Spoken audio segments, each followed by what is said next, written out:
toi, viens. Tu vas refaire un petit clap. Bon, salut à tous. À partir de maintenant, tout ce que vous direz pourra être retenu contre vous. Damien, Raphaël, ravi de vous accueillir. Salut Marjorie. Hello. Salut Matt. Salut.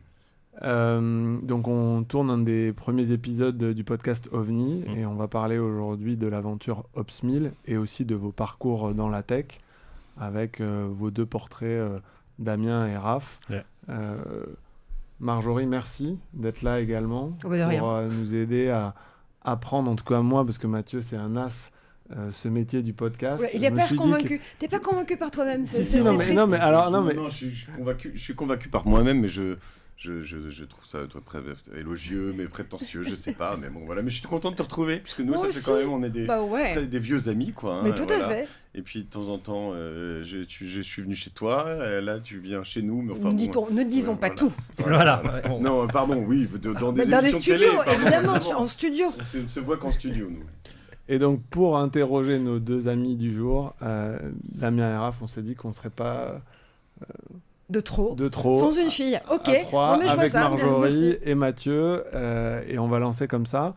Ce que je vous propose, c'est de lancer directement un peu nos invités pour qu'ils nous parlent un peu d'eux. On peut commencer par toi, Damien, si tu veux, et Mathieu et moi, on va poser quelques questions, et ensuite on passera à Raph. Donc, Déjà, vous vous connaissez depuis quand, vous deux? Ouais. Nous, avec Arnaud, c'est assez récent. C'est Ouais. via l'aventure OPS1000. Je pense qu'Arnaud, c'était vraiment une connaissance de longue date de Raph. Ok. Et donc, je découvre Arnaud ces quelques mois avec plaisir. J'écoutais votre podcast ce matin, le premier. Ok. Et j'ai découvert Arnaud. Du coup, j'ai 1000 questions pour toi. Il faut qu'on en parle derrière. Et avant, juste tout ça, en 2 secondes pour ceux qui nous écoutent, OPS1000 en elevator pitch, ça donne quoi? En fait, aujourd'hui, il y a beaucoup de gens qui montent des infrastructures, que ce soit dans le cloud, des infrastructures physiques. C'est très compliqué à gérer.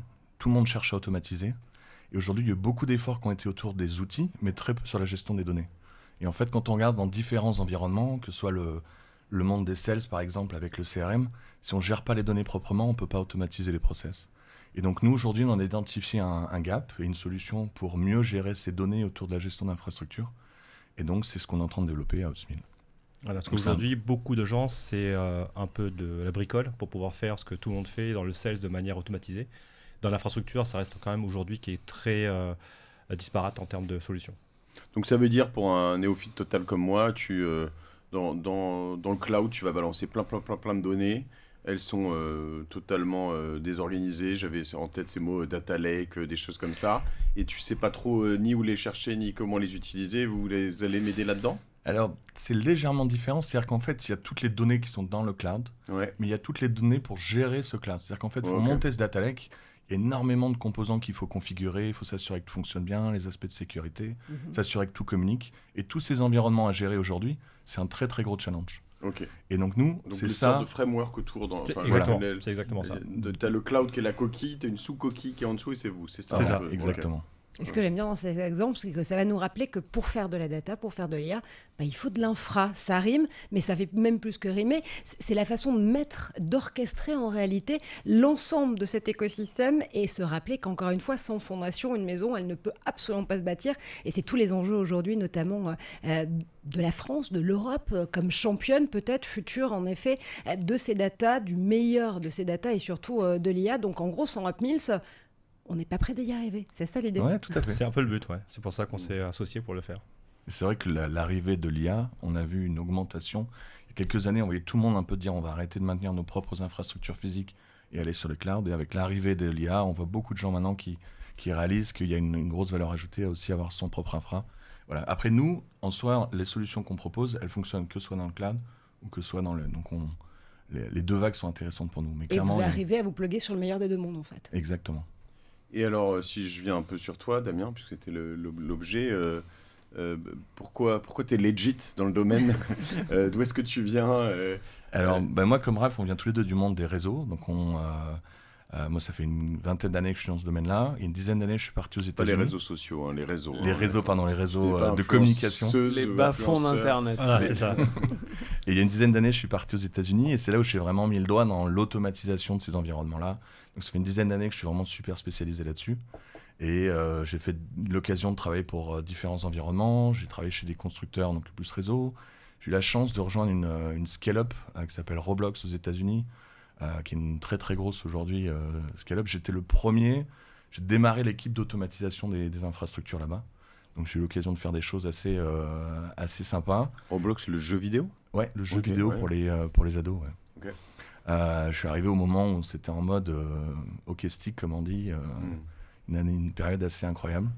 Et voilà, donc ça fait des années que je travaille là-dedans. Je l'ai vu sur plein d'angles différents et je suis arrivé au point où je me suis dit il y a un vrai problème dans le marché, il y a un gap aujourd'hui qui est répondu par beaucoup de professional services et beaucoup d'humains en fait. Et chaque entreprise redéveloppe un peu la roue de son côté.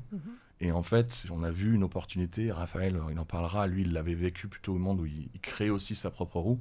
Et on a dit, ben non, il faut qu'on apporte un produit qui va améliorer les solutions et qui va simplifier globalement comment les gens peuvent mettre en place ces plateformes d'automatisation, quoi. Et aujourd'hui, tu es toujours aux États-Unis ou tu partages ta vie entre les États-Unis et l'Europe, justement? Et écoute, par pur hasard, c'est rien à voir avec le projet Opsmill, on est rentré il y a un an.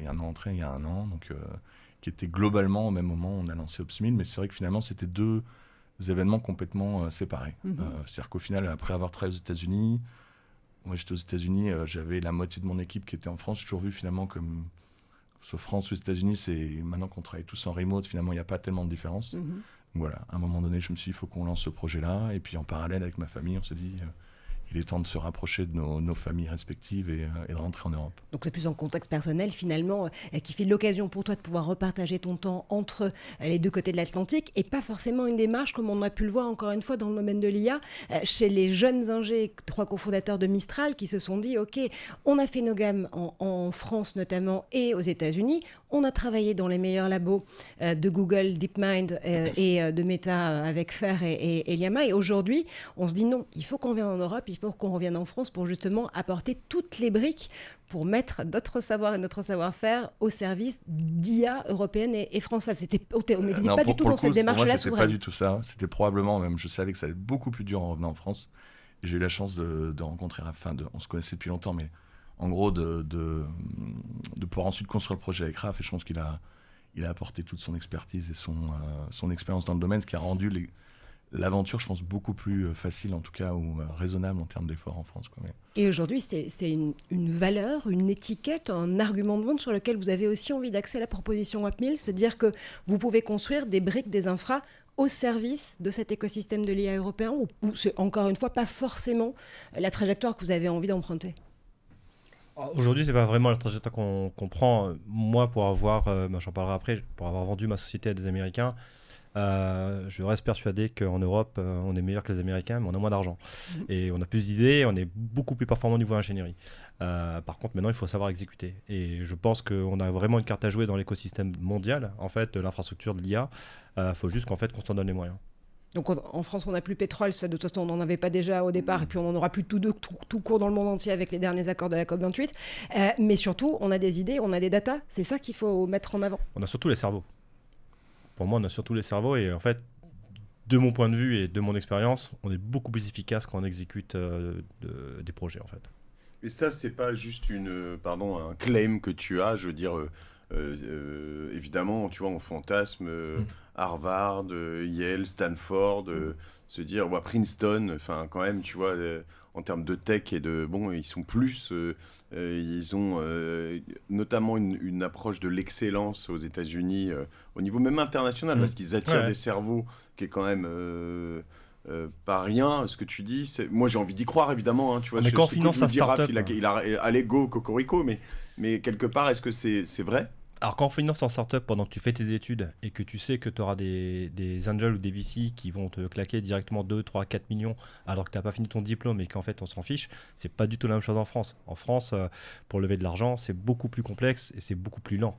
Là-bas, tu lèves presque sur un PowerPoint, voire que sur un PowerPoint. Ce qui n'est pas le cas en France. En France, tu dois quand même amener beaucoup plus de choses devant les VC pour pouvoir lever, quoi. Dis donc les garçons, il me semble que vous avez levé sur un PowerPoint, en l'occurrence pour Opsmill. Ouais, alors il y a... me dément pas. Non, voilà, on en parlait ce matin, en plein hiver de la tech, avec des financements qui baissent drastiquement. Vous levez 6 millions en 6-8 semaines sur un PowerPoint. Ok, toi, tu as un track record, on va en parler. Ce que j'allais Est-ce que dire, tu as déjà fait un exit? Non, pas que je juge sur le physique comme ça, mais je suis pas sûr qu'il soit totalement lycéen, étudiant, drop-out de Harvard, hein, pardon. Ouais. Bon alors, Raph, Damien, merci pour la présentation. Peut-être on va parler un peu de toi. Ouais. Effectivement, nous, on se connaît depuis 10 ans, depuis une aventure 10-12 ans qui s'appelait Néo Télécom. Ouais. Où tu étais déjà dans les bas-fonds de l'Internet. Ouais. On s'entendait pas très bien à l'époque. C'est pas qu'on s'en sortait bien, c'est que tu faisais n'importe quoi. Ouais. Donc j'étais obligé de te cadrer, c'est pas pareil. Et, Il y a des règlements de compte dans cette non, émission. et Matt, donc- je pense qu'on va sortir du studio, on va être beaucoup plus à l'abri. Et donc, tu as claqué la porte de Néo Télécom Ouais. gentiment. Entre-temps, tu avais développé un point d'échange qui s'appelait FranceX. On en parlait avec Marjorie ce matin, qui a permis aussi de remettre un peu la France sur la carte Internet. Est-ce que tu peux nous raconter un peu ton parcours avant ta première boîte dans la cyber, revendue avec succès et qui vous a amené à Opsmill? Alors, moi, globalement, j'ai toujours été un peu aventureux. Je suis arrivé de La Réunion, parce que moi, je suis réunionnais. Je suis arrivé à Paris en vacances pour 3 semaines pour rejoindre ma copine qui, elle, a eu son bac. Moi, au bout de la 3e fois, je ne l'ai toujours pas eu, donc j'ai essayé encore. Donc, je suis venu en vacances et j'ai appelé mon père. Je dis, bon, je rentre pas, je vais me débrouiller, je trouve un job. J'ai commencé comme outliner chez Wanadu, un des premiers. Je crois que j'étais le 20e outliner, donc c'était assez rigolo. Et après, j'ai rebondi pour arriver ensuite chez Néo Télécom, où il y a une personne, en fait, Didier Soucher, qui était le fondateur, en fait. Il m'a donné les clés, en fait, de l'infrastructure, il m'a fait confiance. De par mon expérience chez Néo Télécom, j'ai pu utiliser mes compétences que j'avais pu acquérir pendant cette période-là pour arriver à construire un point d'échange. Déjà, le réseau Néo Télécom, je l'avais construit avec une équipe qui était super. On a construit un réseau qui était international. Ensuite, FranceX, en fait, c'était une discussion dans un bar avec un Américain de chez Google qui se fichait un peu de nous. Là. Il disait, bon, les Gaulois de France, vous avez le plus de points d'échange pour les opérateurs au mètre carré en Paris, mais vous avez moins de trafic dans le monde. Parce qu'en fait, nous les Français, on fait toujours mieux que celui d'à côté. Et donc, je dis, écoute, toi, tu as de l'argent, moi j'ai des idées, mais non, on construit ça. Et on a construit ce point d'échange tous les deux, et en fait, c'est devenu le top 10 dans le monde. Voilà. Tu peux expliquer quand même ce qu'est un point d'échange, parce que je pense aujourd'hui, que les opérateurs, des gens qui nous écoutent, les opérateurs pour qu'un réseau Internet fonctionne, Internet, en fait, c'est Internetwork. C'est ça Internet, ça c'est quoi ça que ça s'appelle. Et en fait, les réseaux, pour fonctionner, il faut qu'ils s'interconnectent tous entre eux pour que ça fonctionne comme une route, une autoroute, il faut des sorties, etc. Et en fait, Internet, c'est ça. Et pour que Internet fonctionne à des capacités qui augmentent très très vite, en fait, il y a ce qu'on appelle des points d'échange qui se créent. C'est des grosses plateformes dans lesquelles tous les opérateurs se connectent. Et au lieu de passer par Lyon pour revenir à Strasbourg pour revenir à Paris, en fait, ils se connectent tous sur un point d'échange. Donc c'est un gros équipement dans lequel un gros switch, une grosse box, et en fait le trafic passe de l'un à l'autre directement. Ça permet de faciliter les échanges, et la latence, elle est beaucoup plus basse parce qu'ils sont tous en direct. Et donc voilà, donc cette plateforme-là, je l'ai construite avec lui, et on est devenu le plus gros en France maintenant de loin, et dans le top 10 mondial depuis quelques années après la création. Et Voilà. FranceX, on est quoi? On est en 2010? On est On est en dans ces 2010, années-là? voilà, donc l'idée c'était 2008-2009, ça commençait à germer. 2010 on l'a créé, 2011 c'était vraiment la croissance, et après voilà. Et je l'ai fait en mode associatif, tout bêtement pour emmerder les Américains qui voulaient mettre leur point d'échange en France pour nous expliquer comment faire d'Internet, Ok. parce qu'on n'était pas assez intelligents. Donc j'ai fait ça en associatif, donc c'est insaisissable et ça appartient aux membres. Et du coup, moi, d'un point de vue, j'ai pas fait d'exit, j'ai rien fait. En fait, ça appartient à la communauté, ce point d'échange. Et du coup, c'est quelque chose qui empoche maintenant, je crois, 30 ou 35 salariés et qui doit faire entre 8 et 10 millions d'euros par an. Mais attends, ça, c'est fantastique, parce que ce que tu es en train de nous expliquer, c'est que sans FranceX, en réalité, on n'aurait pas pu plugger tous les services, tous les sites, toutes les applications que l'on a accès aujourd'hui, si on n'avait pas pu démultiplier ces points d'échange. Netflix s'est déployé en premier en France sur FranceX pour pouvoir échanger son trafic avec les opérateurs. Tu connaissais cette histoire, Matt? Arnaud, j'imagine que oui, parce qu'évidemment, tu as planché sur tes dossiers, mais nous peut-être pas. Non, moi je connaissais pas. En l'occurrence, je connais d'autres histoires autour de Netflix sur leurs serveurs d'attente là sur lesquels ils reçoivent. Avec Canal Plus Overseas, ils m'ont raconté des choses assez incroyables d'ailleurs, mais ça non. J'ai aidé à déployer leur salle à Paris quand ils sont venus à Paris, quand j'ai quitté Néo Télécom. Donc on est en train de revisiter l'histoire même de l'infra et des réseaux d'Internet aujourd'hui. Une partie, après il y a des gros opérateurs. Moi j'ai fait en sorte que tout ce qui était un peu plus, pas moderne je dirais, mais un peu plus dans l'air du temps en fait, je me suis plugué là-dessus, et puis j'ai pu créer ma boîte grâce à ça en fait. Du coup, je suis là sur la page Wikipédia d'Internet. Tu es en train de la changer. Voilà. Tu changes la notice. Pour l'anecdote, hein, quand on a commencé à bosser ensemble avec Raphaël, il m'avait envoyé une Bible des réseaux qui fait 600 ou 700 pages. Je crois que c'est Pujol qui l'a écrit. Ouais, je sais plus ce que Et j'ai. il m'avait dit, tant que tu n'as pas lu ça, je veux pas te parler. Alors, y a- pas y a- tout à y a- faux, il y a- c'était vrai. Il y a un déclencheur sur le moment de créer ta boîte. Oui, alors, en fait, j'étais chez Neo Télécom et j'arrivais à un plafond de verre où j'arrivais plus à évoluer. J'étais CTO de la boîte, je commence à grossir, j'étais extrêmement bien payé, ça marchait bien, mais je me sentais frustré, j'arrivais pas à m'exprimer et en fait, j'en voulais un peu à mes boss de l'époque, Didier et tout, et je suis parti du jour au lendemain dire ouais, c'est bon, m'emmerder, je me casse, je vais ailleurs. Je suis allé dans une boîte qui correspondait pas à mon tempérament, pour moi qui n'avait pas d'âme, et en fait. J'ai une période assez dure, début d'année, 2 amis qui décèdent en 3 semaines, mon père et un autre ami après, donc 4 personnes en moins de 2 mois. Je me suis réveillé un matin, je me rappelle c'était un jeudi, je me suis réveillé, j'ai dit bon, à 3h du matin, j'ai envoyé un mail, j'ai dit bon, bah, je me casse. C'est terminé, je bosse plus pour toi, voilà. Donc j'ai quitté le job parce que bah, j'en pouvais plus, c'était pas possible. Et j'étais pas à ma place. Donc un effet personnel à la fait, et après j'avais un autre sujet, c'est que mon fils il est Asperger. Et un enfant Asperger, en fait, c'est assez compliqué. Et en France, soit on est très malade, soit on n'est pas malade. Et quand on est Asperger, en fait, il y a zéro aide, il n'y a rien. Et en fait, financièrement, j'ai dû le sortir de l'école et le mettre à domicile, au CNED, etc. Et ça coûte beaucoup d'argent. Et le seul moyen, c'était de gagner plus d'argent. Et tu soulèves deux questions qui sont absolument essentielles. D'abord, le driver pour pouvoir justement nourrir cette envie d'entrepreneuriat. Pour toi, il était extrêmement personnel. Pour toi, Damien, c'était quoi ? Moi, je me suis toujours eu cette âme d'entrepreneur. Pendant très longtemps, j'étais intrapreneur dans tous les boulots que j'ai fait. Et un jour, j'ai compris pour vraiment aller au bout de ce rêve, il fallait que je crée ma propre société. Et voilà, après, les étoiles se sont alignées pour moi. Donc il y a toujours une étincelle qui va faire qu'à un moment donné, on a envie de prendre son instinct en main et de monter sa boîte. Et puis ensuite, ce que tu soulignes aussi, c'est un thème qui est finalement assez connexe à la façon dont vous allez pouvoir mener aussi vos vies d'entrepreneurs et pour certaines d'entrepreneurs heureux. C'est le fait de se dire que dans ta position d'aidant, pour ton fils notamment, il fallait que tu puisses avoir du temps et donner du temps au temps. Et ça, tu pouvais le faire uniquement en finalement te forgeant ta propre façon d'exploiter ces 24 heures qu'on a toutes et tous dans une journée, mais qui te permettent de pouvoir démultiplier les rôles aussi et les casquettes. Oui, il y a tout ça. Aujourd'hui, depuis que j'ai quitté mes jobs salariés, en fait, la boîte était en remote. En fait, et toutes les boîtes que j'ai créées après, il n'y avait pas de bureau. Donc en fait, le principe, c'est qu'en gros, on gère son temps en fonction de la demande de la mission qu'on doit accomplir. Et moi, c'était la meilleure méthode que j'ai pu trouver pour pouvoir continuer à faire ce que je devais faire pour ma famille et pour moi, quoi. Et c'est intéressant aussi parce que je crois qu'il y a une histoire aussi de... Tu disais tout à l'heure, tu es parti quasiment du jour au lendemain avec ces événements personnels de la boîte qui te salariait, mais il y a aussi un rapport, me semble-t-il, à la hiérarchie et au management qui est très particulière chez toi. Oui, alors disons que j'aime pas trop de bosser pour des gens qui sont stupides ou qui me racontent n'importe quoi, donc je préférais le faire, je suis parti et je me suis rendu compte après avoir créé mes boîtes que c'est pas si simple que ça. Ah tiens. Et que en fait on est toujours le compte de quelqu'un et c'était pas simple. Donc en ressassant un peu tout, je me suis rendu compte que Didier Soucher, qui a été le fondateur de Neo Télécom, en fait indirectement, alors que je claquais la porte de Neo Télécom, en fait je me suis rendu compte que tout ce qu'il m'avait appris, en fait c'était un peu mon mentor sans que je l'avais vu, sans l'avoir vu pendant que j'étais là. Donc plusieurs années après, je l'ai rappelé pour dire écoute, j'avais tort. Bon, j'étais meilleur que toi, certes, mais j'avais tort. D'abord. Sur un domaine qui était l'ingénierie, technique, et tu sur t'es l'ingénierie. aperçu en tant que chef d'entreprise sur ta deuxième boîte qu'en fait, il fallait être un très bon généraliste et gérer tous les sujets. Rapidement, est-ce que tu peux parler de ça? Parce que c'est aussi ce qui vous permet d'annoncer cette semaine, donc on enregistre quelques semaines avant, mais une levée de 6 millions. Tu as créé cette boîte-là dans la cyber, vous l'avez fusionnée. Ça a ensuite été revendu à un leader mondial. Tout ça en 3 ans. 3 ans, Ouais. avec un tour de financement d'ailleurs au milieu.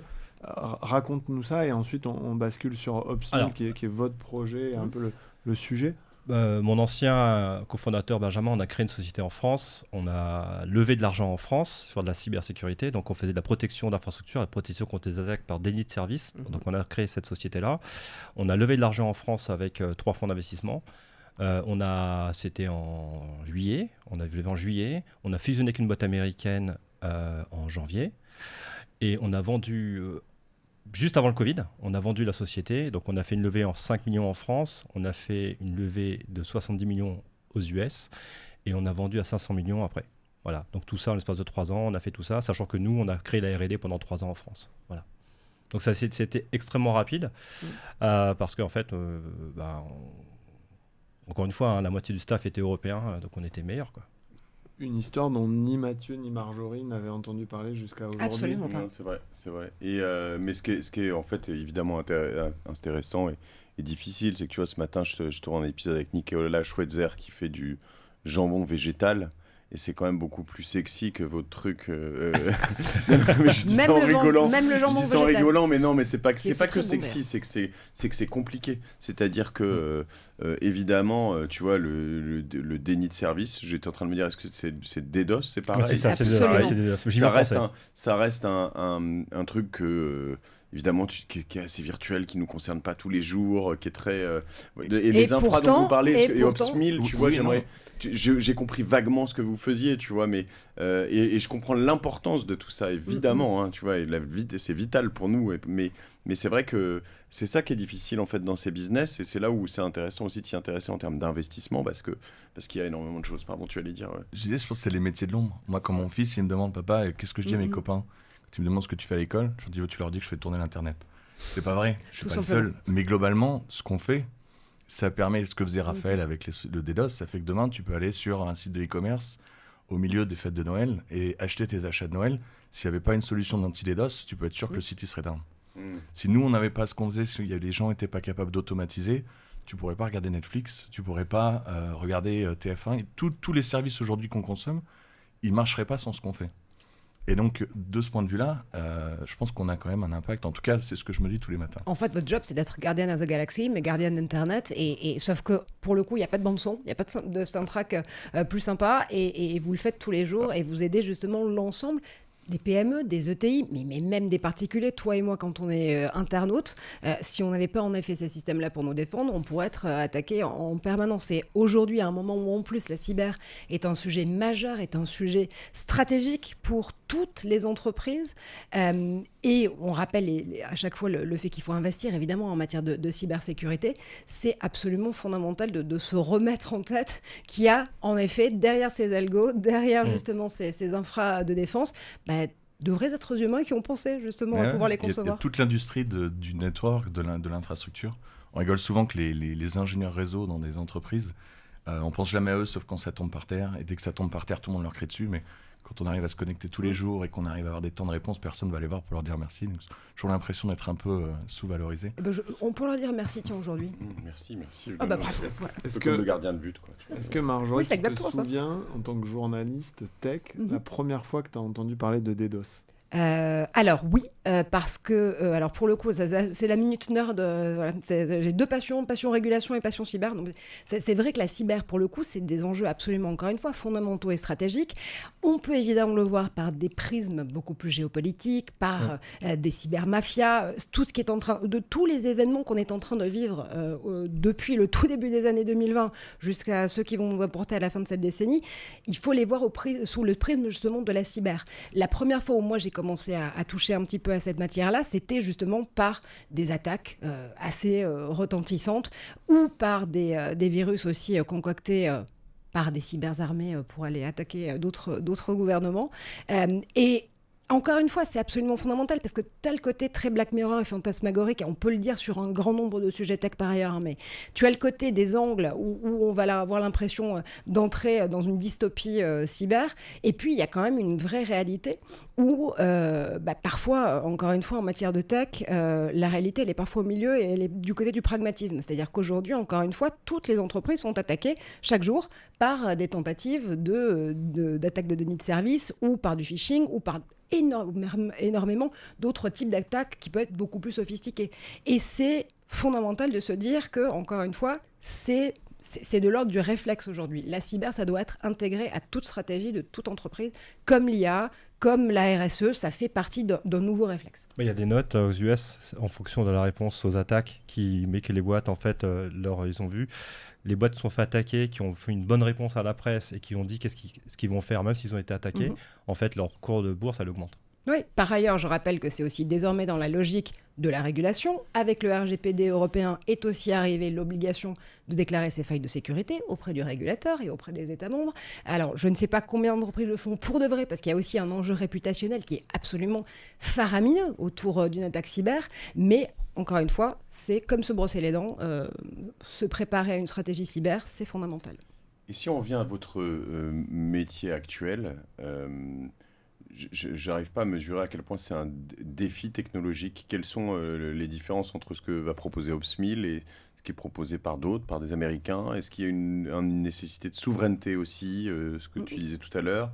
Est-ce que vous pouvez un peu nous éclairer là-dessus? Alors, je vais commencer avec l'histoire de la souveraineté, parce qu'il y a un élément qui est intéressant dans le monde de l'infrastructure. C'est qu'il y a beaucoup aujourd'hui de logiciels qui sont développés, mais beaucoup de ces logiciels sont développés dans un contexte qu'on appelle open source. C'est-à-dire qu'il n'y a pas de propriété intellectuelle, tout est ouvert sur Internet. Alors après, il y a des systèmes de régulation, tout le monde n'a pas le droit de faire ce qu'il veut, mais il y a déjà ce concept où le logiciel, par défaut aujourd'hui, est plutôt gratuit. Et après, on va vendre du service, on va vendre de l'expertise, il va y avoir d'autres moyens de se rémunérer, mais on n'est pas dans un mode traditionnel où on achète nécessairement le logiciel. Donc c'est vrai que cet aspect souveraineté, ce n'est pas un sujet qui est prédominant, en tout cas dans notre industrie. C'est plus une souveraineté cerise sur le gâteau, finalement. C'est plus une souveraineté cerise sur le gâteau, exactement. Après, donc la question des différenciants, alors je vais essayer de ne pas rentrer... C'est le moment ou jamais de ne pas dévoiler de secret d'alcôve et en même temps... Non, on n'a pas de secret, c'est plus... on peut très rapidement rentrer dans la technique et perdre beaucoup de gens. En gros, dans l'infrastructure aujourd'hui, enfin dans le monde du développement logiciel aujourd'hui, il y a quelque chose qui a révolutionné le monde logiciel il y a 15 ans maintenant, qui s'appelle Git. C'était ce concept où on a été capable d'avoir un outil qui permet d'avoir plusieurs personnes qui travaillent en même temps sur le même logiciel et d'avoir en fait tout un système où on peut intégrer les changements quasiment en même temps, sans se marcher les uns sur les autres, tout en ayant de la traçabilité, tout en ayant une manière d'avoir du peer review. Et c'est quelque chose qui a vraiment libéré tout le logiciel et qui a été à la base de l'explosion de l'Internet il y a 10-15 ans, qui s'appelle Git. Aujourd'hui, c'est un outil qui a été développé pour des fichiers texte, donc qui est très très très bon pour gérer des fichiers texte. Et en fait, depuis une dizaine d'années, depuis 5-10 ans, aujourd'hui, les gens ont commencé à l'utiliser pour gérer des données. Mais on est arrivé à un point de rupture où en fait, on se rend compte que c'est formidable ce que cet outil propose en termes de collaboration, de traçabilité, de peer review, mais on l'a dénaturé parce qu'on essaie de l'utiliser pour des données.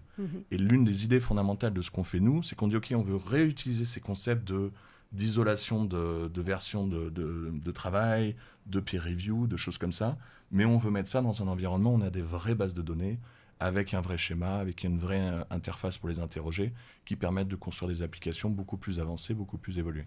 Donc sorte de guide de la donnée, donc. Exactement. C'est exactement ce qu'on fait. Et ça, c'est un vrai challenge technologique. Et il y a beaucoup en fait d'acteurs qui sont en train de se positionner là-dessus, chacun avec des problématiques différentes. Par rapport à ce que tu disais tout à l'heure, en fait, nous, notre particularité, c'est qu'on n'est pas du tout sur du big data, on est sur du small data. C'est-à-dire qu'en fait, les données qu'on gère sont très importantes, mais elles sont toutes petites. Et donc, on a été capable de trouver un axe différent. Et on a besoin d'avoir beaucoup, beaucoup de contrôle sur ces données. Les humains ont besoin de contrôler. Et donc, c'est aussi pour ça qu'on est en train de tracer un chemin un peu différent. Parce que, voilà, on veut du contrôle, on veut de la traçabilité sur des petits modèles de données avec beaucoup d'interconnexions les unes avec les autres. Et de flexibilité, surtout la flexibilité qui est pour nous primordiale dans le monde des infras qui change tous les matins. On peut passer sur une émission comme un podcast et se retrouver à avoir 1000 utilisateurs un jour et le lendemain matin 150 000. Et en fait, il faut automatiser tout ça. Le monde du DevOps en fait, qui crée le cloud, en fait, ils sont déjà prêts. Les gens du réseau sont 5 ans en arrière. Et donc, du coup, vous voulez les accélérer et accélérer leur flexibilité et leur transformation en automatisant notamment cette partie-là de l'infra. Tu disais, il faut faire attention aux plus petites data, mais small is beautiful, notamment en matière de données, parce que c'est là où se cache le trésor pour la plupart des boîtes françaises en réalité. Et c'est ce qui m'étonne toujours, moi je ne sais pas vous, mais quand je vis justement la rencontre d'entrepreneurs qui ne sont pas forcément dans l'écosystème numérique pur et dur, mais qui ont besoin forcément de ces outils-là pour pouvoir faire progresser leur croissance et leur boîte, le fait de se dire qu'ils ont des trésors qui dorment justement en matière de données dans leurs serveurs et que parfois ils n'en ont absolument pas conscience. Donc comment est-ce qu'aujourd'hui, en effet, des boîtes comme la vôtre peuvent aussi redonner cette pédagogie-là, se dire que pour pouvoir en effet progresser sur ces questions, il faut faire de la data literacy. Les données, elles se cachent partout. Encore faut-il savoir les compiler, les extraire, être compliant en matière de régulation, ce qui est encore autre chose. Si on n'a pas de DPO, c'est un peu plus compliqué. Aujourd'hui, vous vous situez vraiment dans cet écosystème-là et encore une fois dans cette littératie de la donnée et dans cette pédagogie des outils et des infras. Alors, nous, il y a un trend qu'on a identifié aujourd'hui qui s'appelle les knowledge graphs. C'est quelque chose, je trouve, qui est hyper intéressant. C'est des gens qui se sont rendus compte que, comme tu disais, on a des données qui sont un peu partout. Mais quand on arrive à les rassembler dans une seule base de données avec un seul schéma de données et un seul query engine, ce qu'on appelle donc d'être capable de les interroger, on est capable de retirer plus de valeur de ces données, une fois qu'on les organise mieux. Donc, c'est knowledge graph. Ces knowledge graphs, on les retrouve dans toutes les industries aujourd'hui, que ce soit le healthcare, la cybersécurité. Tout le monde s'est rendu compte que quand on organisait mieux les données, qu'on les agrégeait ensemble, on était capable d'en retirer plus. Et nous, globalement, on fait la même chose dans le monde de l'infrastructure. On fait un knowledge graph appliqué au monde de l'infrastructure sur lequel on a rajouté des concepts de Git, comme disait Mathieu tout à l'heure. Et ce qu'on veut rajouter là-dessus, tu parlais de tout ce qui est régulation. Nous, on croit, pour avoir travaillé avec beaucoup de personnes, dès qu'on a une demande, en fait, RGPD, police, etc., de donner l'information, l'extraire pour la donner aux autorités compétentes, en fait, les gens, ils vont prendre 2-3 semaines. Et quand les gens font, par exemple, il y a PCI DSS, en fait, qui permet de gérer la régulation de carte bleue, en fait, pour les gens qui puissent avoir des numéros de carte bleue, en fait, c'est une obligation de répondre à certains critères et d'être audité tous les ans. C'est 2 à 3 mois de boulot pour pouvoir répondre à l'auditeur si on est bon ou si on est compliant ou pas. Et en fait, nous, le fait qu'on a toute la donnée en fait, qui est à un endroit, on est capable de dire tous les changements qui ont été faits, qu'est-ce qui a fait une brèche sur la sécurité, pourquoi, comment et combien de temps ça a été. Et en fait, le knowledge graph permettra en fait, de récupérer ces données et de les extraire en 2 ou 3 jours. Et en fait, on gagne 3 mois de jour homme. Donc tu accélères la possibilité pour ces entreprises-là d'avoir accès plus rapidement à des certifications, si j'entends bien, et donc à du business. Exactement. Comment vous comprenez tout ça, vous je veux dire, quand tu rentres assez tôt, est-ce que tu comprends 10% et puis tu dis, bon, les gars et les dudes, ils ont l'air assez réglo, ils ont un bon background et j'y vais. Comment te dit tout ça? Comment on comprend? Alors, c'est marrant, on n'est pas associés pour rien. J'allais vous poser la question. Vous avez vu 25 fonds d'investissement, ou peut-être 30 en 3-4 semaines. À un moment donné, vous preniez même plus de meeting. En fait, la question de Mathieu est vraiment intéressante. C'est très peu de fonds ont la capacité de vérifier si tout ce que vous avancez, ce projet, la vision technique est la bonne. Nous, on avait cette espèce d'edge avec les 2 fonds qui ont co-investi, donc Partech et Serena, parce qu'ils ont des experts. Donc, côté Partech, c'est Reza, et côté Serena, c'est Mathieu, avec qui vous vous entendiez bien et vous aviez ce lien historique. Mais finalement, très peu de fonds sont capables de vous challenger là-dessus. Nous, ça vient du fait que sur notre base de 100 souscripteurs, il y en a 10% qui viennent de ce monde des telcos, de l'infra. On a ce lien de confiance. Et donc, pour répondre à la question de Mathieu, je pense qu'au moment où tu investis tes 600 000 euros, tu te dis ok, je comprends assez bien le sujet, mais mon team bet, c'est ça qui fait ma conviction à ce stade. Là-dessus, dans les différents échanges que vous avez eus avec les fonds, comment tu arrives à discerner le fonds qui comprend bien, le fonds qui comprend rien? Alors, c'était extrêmement facile de lever des fonds cette fois-ci par rapport à mon premier tour où en fait c'était plus compliqué. Là, comme j'avais déjà exécuté et vendu, on va dire 2 fois ma boîte en l'espace de 3 ans, c'était beaucoup plus simple. Donc, on avait effectivement plus d'entrants que de sortants, ce qui était assez bien. Et paradoxalement, en fait, la France, que je trouve techniquement meilleure, en fait, les fonds US avaient une compréhension de notre métier, en fait, de notre vision, beaucoup plus avancée que les fonds français. Les fonds français, la plupart étaient complètement largués quand on expliquait ce qu'on faisait, et en fait, ils pensaient qu'on faisait une base de données. Ce qui est une composante de la solution, mais pas vraiment ce qu'on veut faire. Après, les fonds, étant donné avec Reza, j'avais déjà levé une première fois, donc c'était plus simple.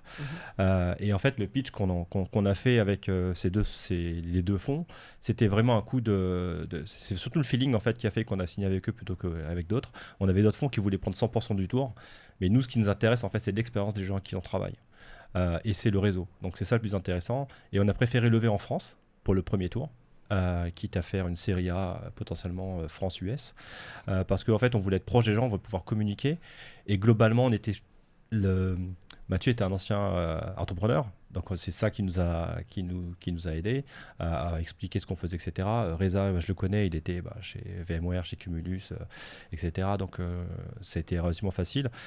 Et puis ça s'est fait surtout au feeling, globalement. Et on a eu cette chance, j'ai pu faire mon exit assez conséquent. Donc on était plutôt à pouvoir choisir qui on allait prendre. Mais donc je vous emboîte le pas sur les questions là, parce que ça veut dire que toi, en tant qu'investisseur, Arnaud, quand tu vas voir justement Damien et Raph, quand tu regardes leur projet, tu dis ok, il y a le track record, c'est certain, de Raph et de ces 500 millions d'exit sur sa boîte précédente. Il y a ce projet qui te paraît absolument important, crucial pour la partie infra, et l'infra de toutes les façons est là pour rester, donc investissez dans l'infra, il en restera toujours quelque chose par ailleurs. Mais tu te bases plus sur le track record ou sur le projet qui t'est proposé? Alors déjà, c'est vrai que par rapport à la levée, nous, on avait un temps d'avance parce qu'on a échangé avec eux en amont sur le pitch deck. Et donc à ce moment-là, on a passé 1 heure avec Damien à échanger sur comment orchestrer les slides, quelle est la bonne stratégie. Donc à ce moment-là, déjà, tu rentres beaucoup plus dans le sujet et tu n'es pas pris par le temps. C'est-à-dire que nous, on a commencé à échanger, à avoir le dossier en mai, finalement. Donc mai, juin, juillet, tu te forges ta conviction, tu peux avoir plusieurs échanges, etc. Et ensuite, évidemment, que tu as ce lien de confiance historique avec Raphaël, mais l'opportunité, tu la challenges. Et nous, ce qu'on a fait, donc Mathieu a mis la casquette Roundtable, c'est qu'on a agrégé une vingtaine... Tout petit placement produit. On a agrégé une vingtaine d'investisseurs dans une holding d'investissement qui sont des experts des télécoms et qui connaissaient Raphaël, qui connaissaient Damien et qui sont venus apporter cette confirmation de notre instinct.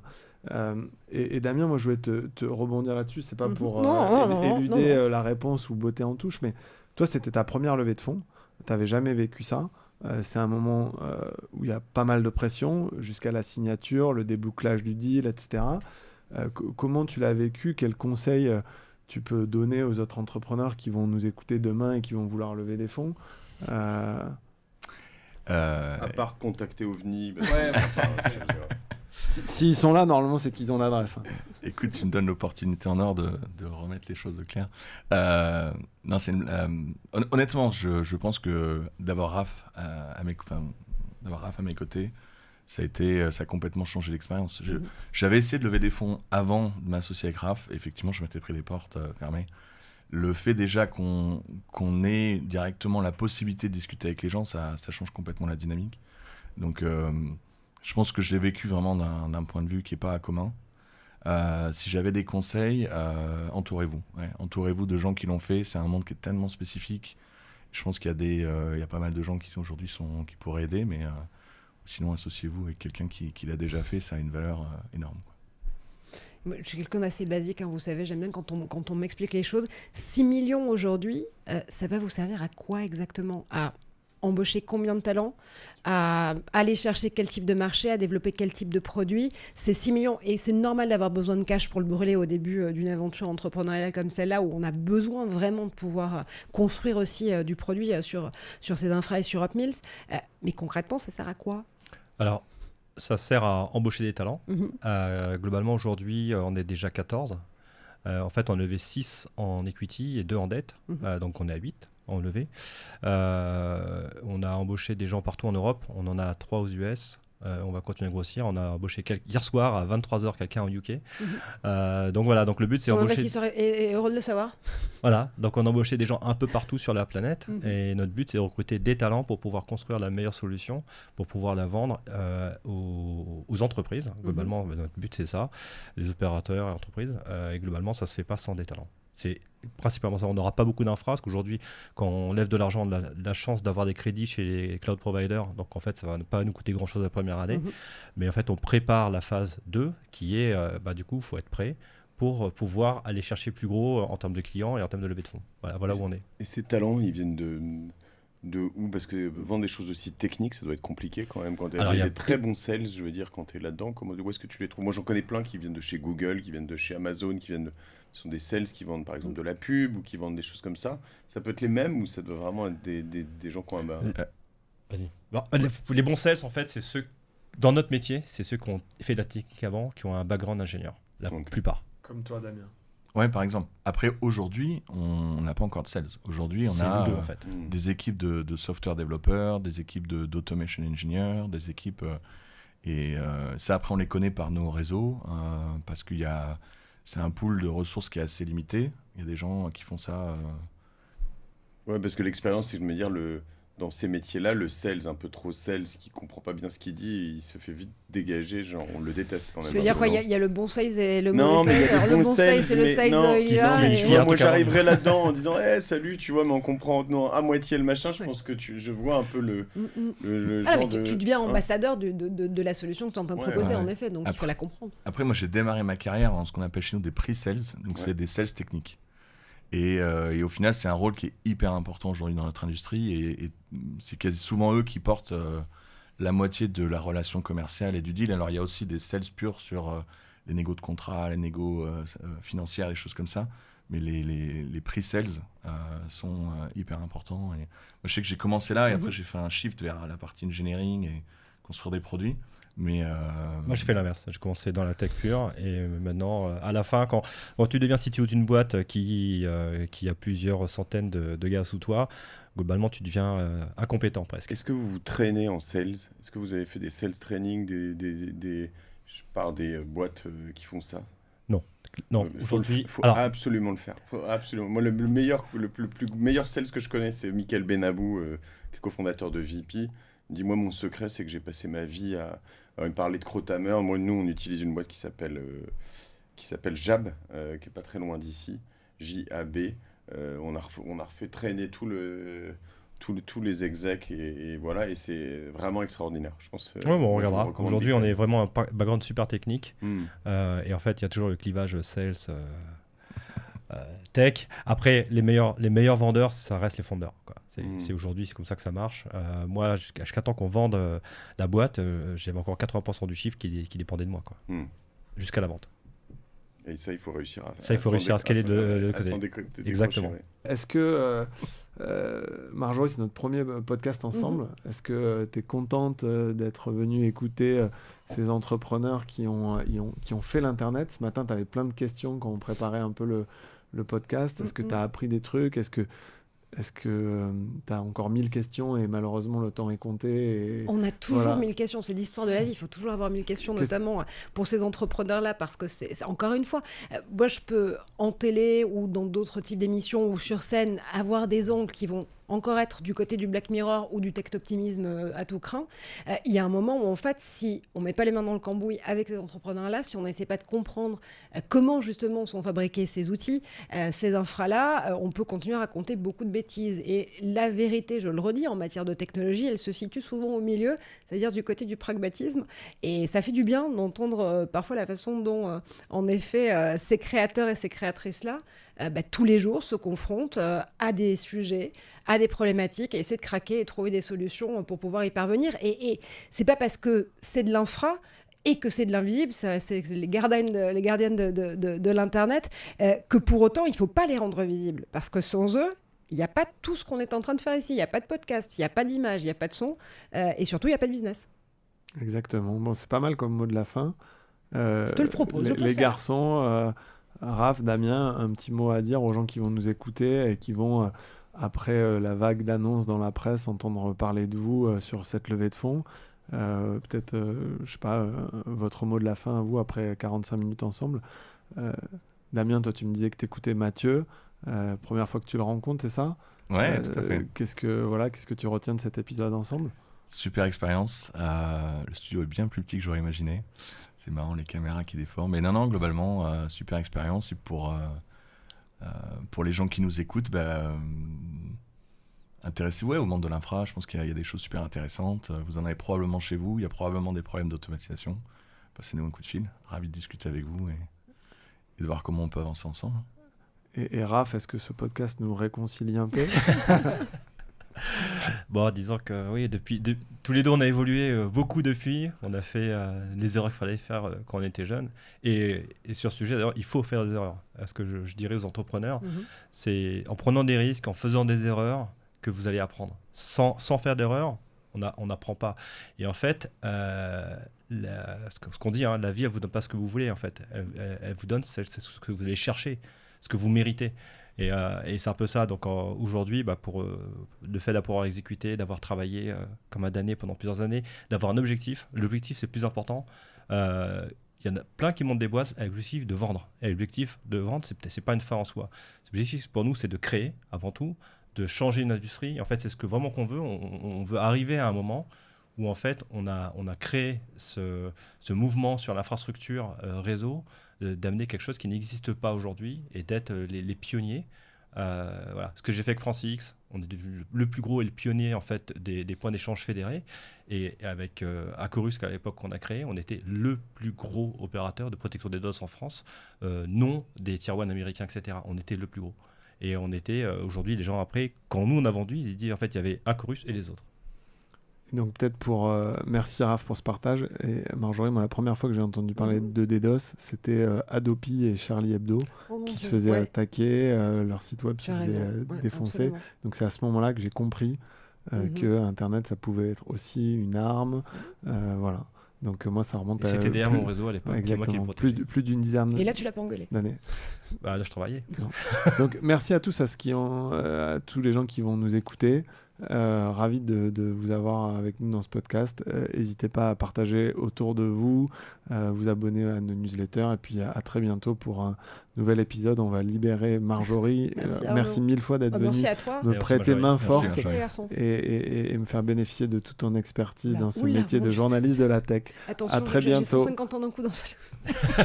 Salut tout le monde, à bientôt, merci. À bientôt. Merci.